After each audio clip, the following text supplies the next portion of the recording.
Next one is,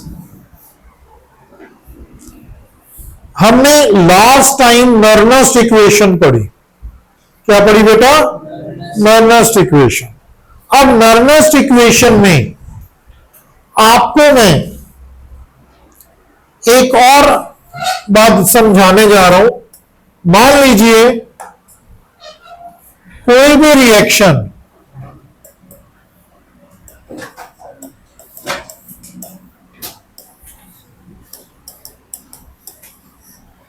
ये reaction है, ठीक है।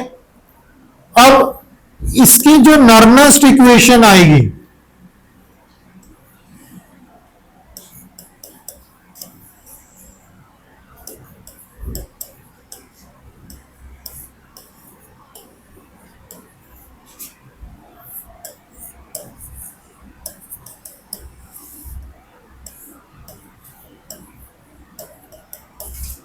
ये आएगी।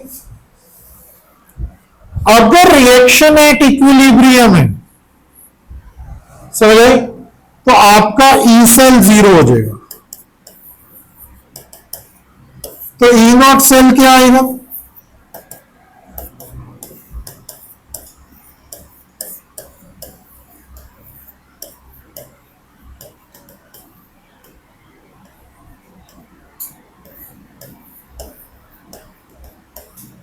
ये आ जाएगा।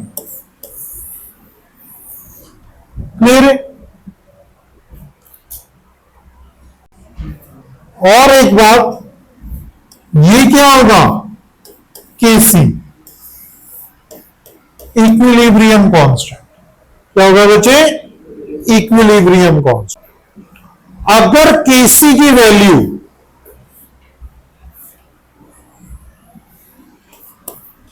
हायर आती है, क्या आती है बच्चे? हायर साइड पे, ठीक है। तो reaction goes to larger extent. Reactant जो प्रोडक्ट बना रहे हैं वो ज्यादा एक्सटेंट तक बना पाए, ज्यादा एक्सटेंट तक बना पाए। नेक्स्ट देखिए, next one is electrochemical cell and गिव्स energy of reaction.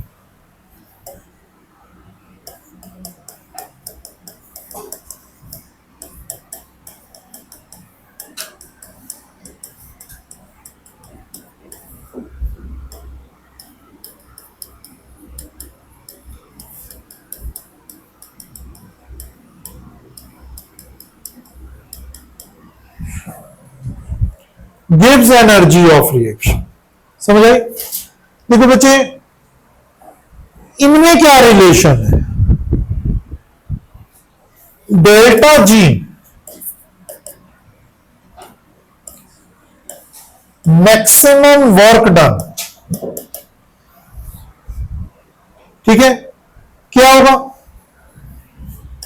N F E cell. क्या होगा? N F E cell. N के number of electron exchange, F के फेरेडेज कांस्टेंट जिसकी वैल्यू क्या होती है? इस पे ऑब्जेक्टिव और न्यूमेरिकल आते हैं।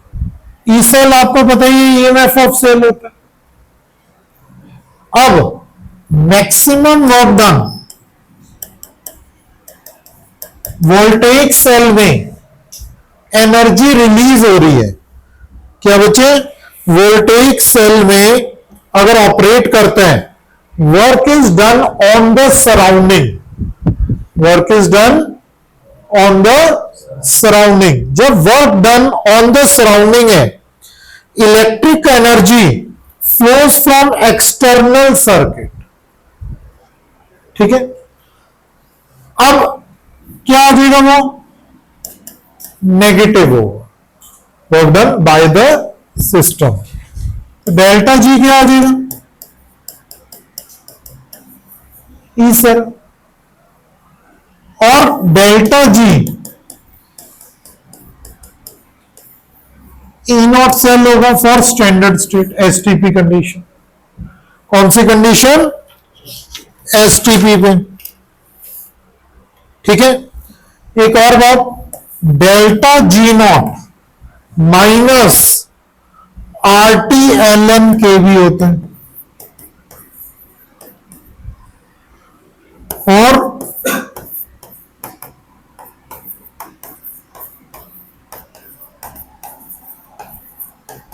लॉग ऑफ के, ये आपको न्यूमेरिकल्स में यूज होगा। इसका बेटा +1 में भी पढ़ा था, डेल्टा जी अगर नेगेटिव होता है तभी रिएक्शन क्या होती है? स्पॉन्टेनियस। अगर डेल्टा जी को नेगेटिव रखना है तो ऑब्वियस है ई नॉट सेल क्या होना पड़ेगा? पॉजिटिव होना पड़ेगा, तभी पॉजिटिव नेगेटिव क्या होगा? नेगेटिव होगा, तभी रिएक्शन क्या होगी? स्पॉन्टेनियस होगी।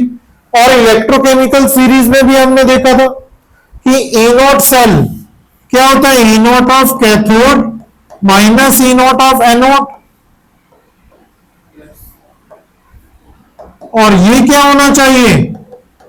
पॉजिटिव, तभी रिएक्शन क्या होगी? Spontaneous. Some other reference electrodes, जैसे हमने स्टैंडर्ड हाइड्रोजन इलेक्ट्रोड को लिया जिसका करंट क्या होता है? 0, ऐसे ही ठीक है, ड्यू टू कॉस्ट फैक्टर और अदर फैक्टर्स आल्सो। ठीक है, हम ये भी साइंटिस्ट देखना चाह रहे थे कि क्या हम स्टैंडर्ड हाइड्रोजन इलेक्ट्रोड की तरह कोई और भी रेफरेंस इलेक्ट्रोड निकाल सकते हैं। अरे बच्चे समझ आ रहा है? जिसको रेफरेंस लेके बाकी देखें, पर उसमें करंट क्या होना चाहिए? उसमें करंट क्या होना चाहिए? 0 होना चाहिए। अरे बोलो, स्टैंडर्ड हाइड्रोजन इलेक्ट्रोड में तो 0 था, बट अगर नियर बाय 0 भी आया तो हम उसके अकॉर्डिंग कैथोड और एनोड की वैल्यूज निकाल सकते हैं कि नहीं? अरे बोल दो। और ये जज करके चले कि ई सेल जैसे E cell, E not cell cathode और एनोड है ना? E not of cathode, E not of anode होता है। मान लो कैथोड पे हमने कैलोमल इलेक्ट्रोड लगा दिया, इसकी वैल्यू 0 नहीं है, नियर बाय 0 है, तो हम 0 की जगह हम क्या पुट कर देंगे? वो वैल्यू पुट कर देंगे। अरे बोलो, तो हमारा टोटल करंट आ जाएगा, तो इस इलेक्ट्रोड की पता लग जाएगी कि नहीं? यस और नो? हमें तो पता है ना कि इसकी इतनी वैल्यू होती है, तो उस हिसाब से कुछ और रेफरेंस इलेक्ट्रोड्स फाइंड किए गए। बच्चे आ रहा है समझ? ठीक है, उसमें सबसे इंपॉर्टेंट था कैलोमल इलेक्ट्रोड। क्या था बच्चे? Calomel electrode. ठीक है, अब देखो इसकी रिएक्शन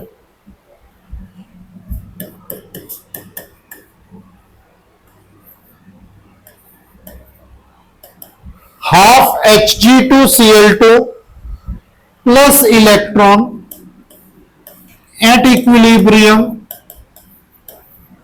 क्या आएगा? Hg plus Cl negative. Clear? मतलब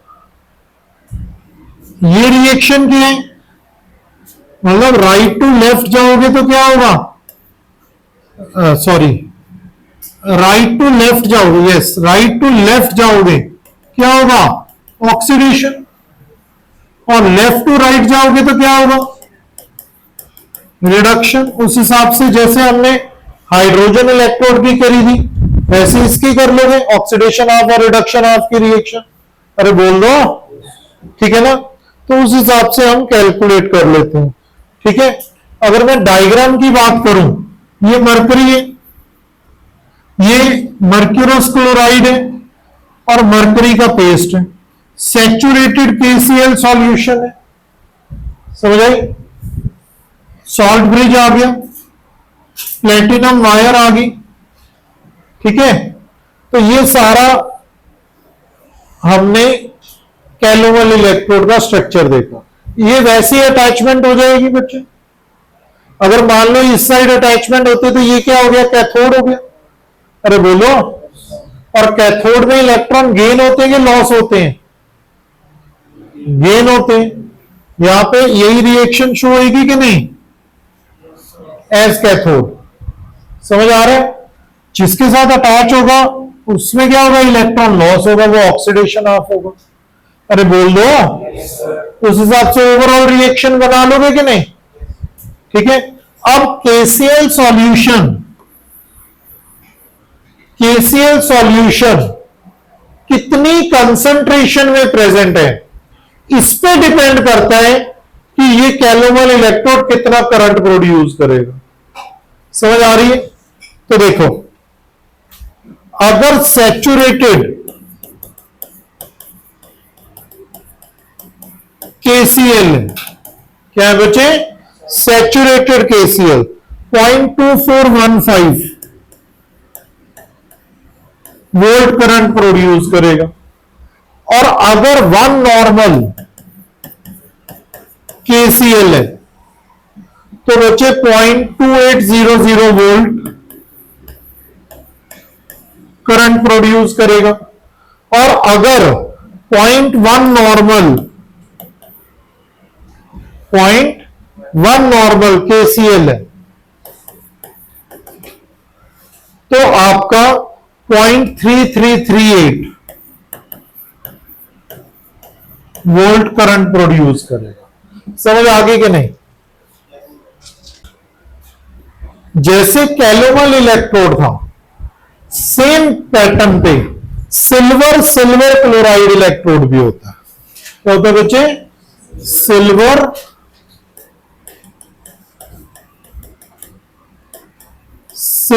क्लोराइड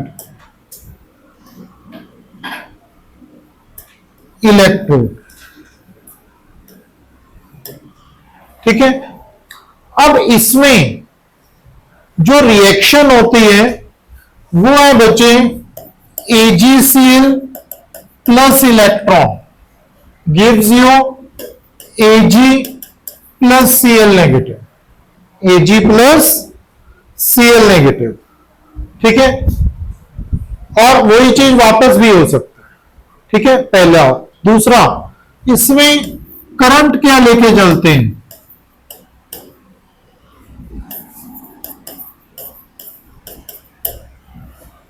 ये करंट लेके चलते हैं। ठीक है, क्लियर है? नेक्स्ट हम करने लगे हैं इलेक्ट्रोलिटिक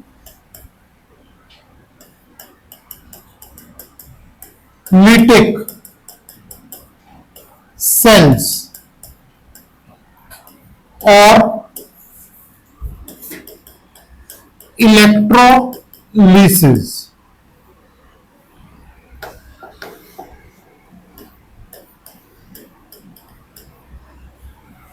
अभी तक हमने पढ़ा कि करंट प्रोड्यूस कैसे होता है। अब हम पढ़ेंगे कि करंट यूज कैसे होता है। ठीक है? ठीक है, देखो जरा।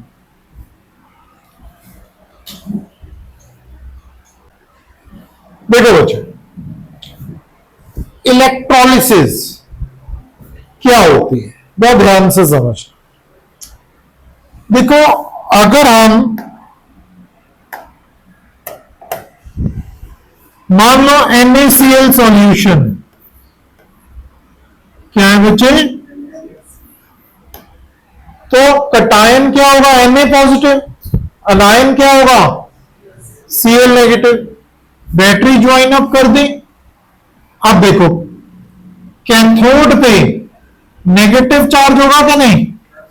क्यों होगा? मैंने कहा था जब इलेक्ट्रिसिटी यूज करते हैं तो कैथोड नेगेटिव रहता है, और इलेक्ट्रोकेमिकल सेल में क्या लिया था? कैथोड पॉजिटिव लिया था, और एनोड पॉजिटिव होता है और पॉजिटिव ही रहा।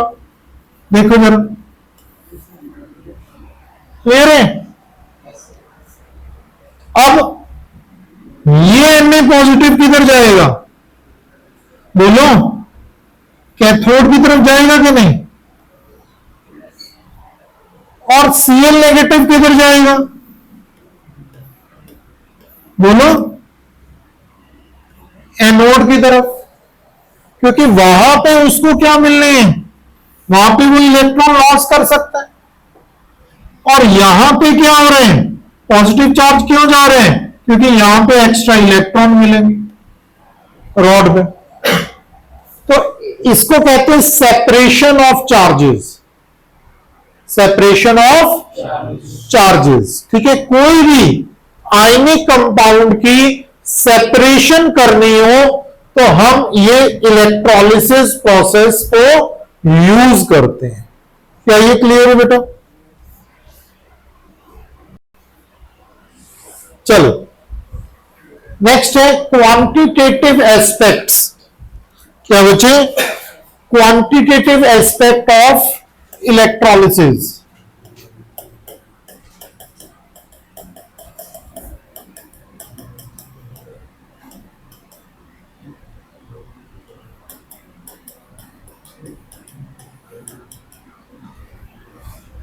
Quantitative aspect of electrolysis.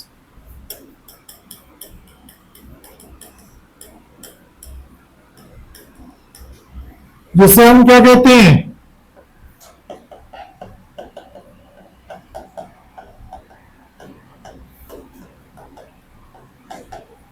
Faraday's loss.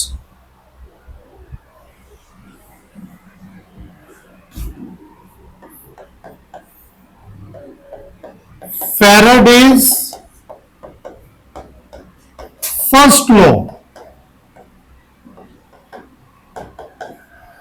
ठीक है, लिखिए डेफिनेशन, लिखिए डेफिनेशन लिखिए। The amount of any substance, Faraday first law की definition, the amount of any substance deposited और liberated, deposited or liberated at any electrode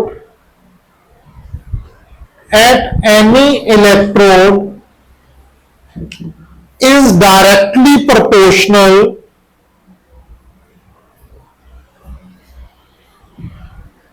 to the quantity of electricity passed through electrolytic solution.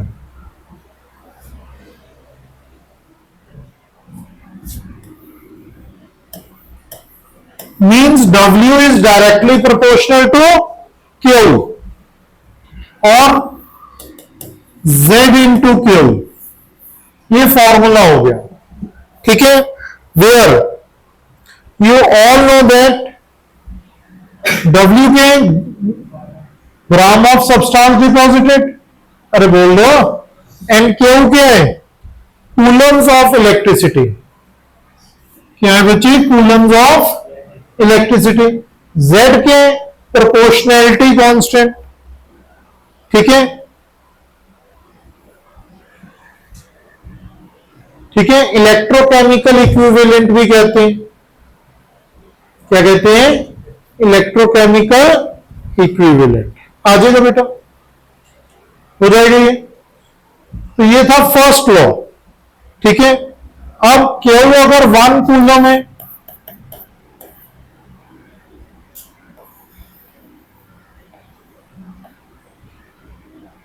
W अगर 1 ग्राम है, ठीक है,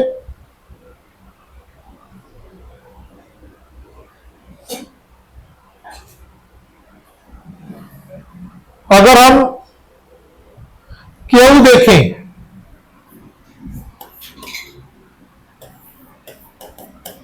I into T होता है। I के current, T के टाइम। I के बेटा करंट। अगर I 1 कूलम है या फिर I 1 ampere,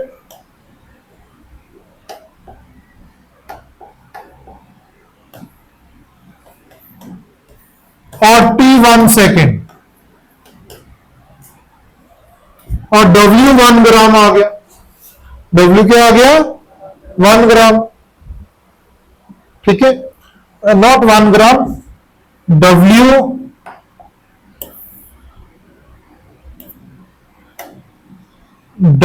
equal to Z आ गया, जैसा नो Q1 ले लिया ना हमने, समझ आ रही है? तो you can say that proportionality constant is equivalent to mass, ठीक है, mass of the substance deposited. Proportionality constant Z is equivalent to mass of the substance deposited when current is 1 ampere, time taken is 1 second. ठीक है, तो ये हमने first law के बारे में बताया। सेकंड लॉ ऑफ फैराडे, बच्चे सेकेंड लॉ ने सिर्फ ये बताया था mass of the substance deposited is directly proportional to equivalent weight of substance. Clear हो गया? जितना डिपॉजिट हो रहा है डायरेक्टली प्रोपोर्शनल क्या है, उसी के इक्विवेलेंट वेट के। समझ आ रहा है? मान लो हम दो solutions copper sulphate and silver nitrate ले लेते हैं। क्या ले रहे हैं बच्चे?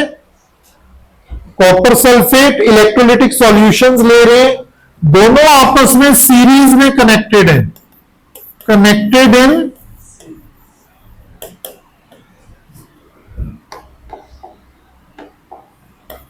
In series. समझ आ रही कि नहीं? ठीक है, अब इसके सॉल्यूशन और इसके सॉल्यूशन ये दोनों सीरीज में कनेक्टेड है, ठीक है, तो वेट ऑफ कॉपर डिपॉजिटेड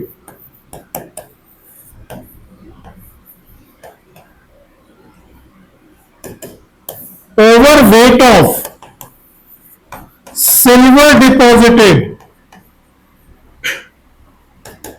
किसके इक्वल होगा? Equivalent weight of copper over equivalent weight of silver. समझ आई? डायरेक्टली प्रोपोर्शनल है ना बेटा? अगर कॉपर के हिसाब से देखें तो कॉपर का डायरेक्टली प्रोपोर्शनल आ गया कि नहीं? सिल्वर के हिसाब से देखा तो सिल्वर जो डिपॉजिट है वो भी डायरेक्टली प्रोपोर्शनल आ गया। अरे बोल दो। तो ये आपस में सीरीज में कनेक्टेड है। क्या है? सीरीज में कनेक्टेड। ठीक है।